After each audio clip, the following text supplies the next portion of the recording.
Paying off student loans is about to get harder now that the Big Beautiful Bill Act is law.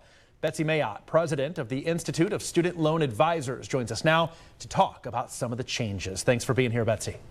My pleasure. So one of the first big changes is something called the Repayment Assistance Plan.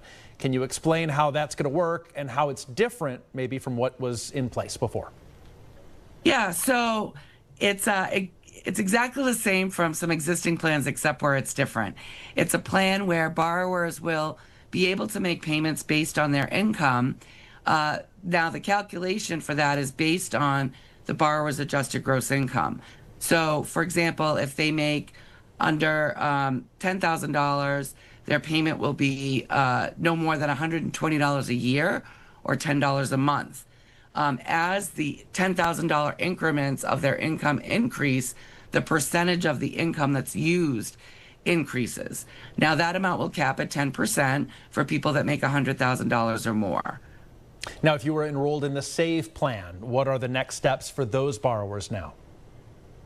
Well, the people enrolled in the SAVE plan have been enjoying a 0% forbearance for quite a few months.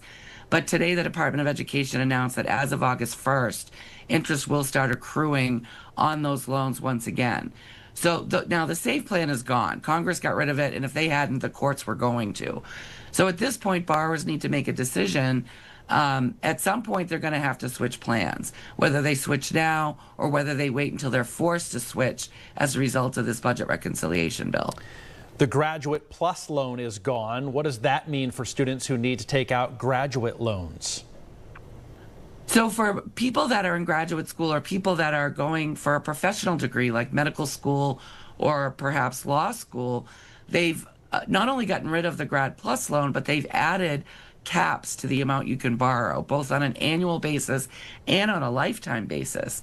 And that could mean that you might not be able to afford to complete your degree. So people who are looking to attend grad school or medical school or another type of professional degree need to make sure that they've budgeted for the entire period that they're going to need to attend school for that degree to make sure there's enough funding there so they can complete. Absolutely.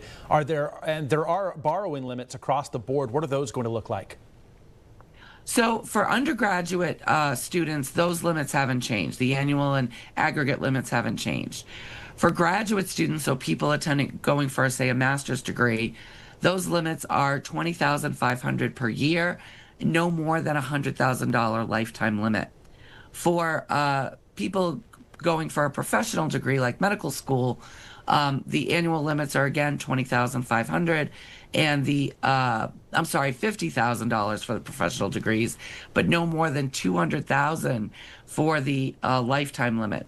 And for parents who are borrowing on behalf of their undergraduate student, they're limiting those to $20,000 a year per dependent student and no more than $65,000 total lifetime per dependent student. Yeah, you answered my next question on the cap on that Parent Plus loan. So when is the soonest that we're going to see these new changes, and what are some key dates for borrowers to keep in mind? So it depends on what it is. So the caps take effect on July 1st, 2026, unless you're already in school and you've already borrowed, in which case it's more of a slope rather than a cliff.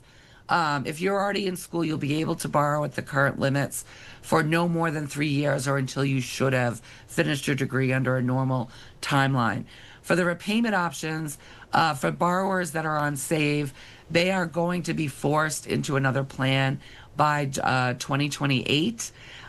This new repayment assistance program should be in place by 2026. It's a lot to digest. Betsy, we're so thankful we have you to help bring some clarification to it all. My pleasure. Thanks.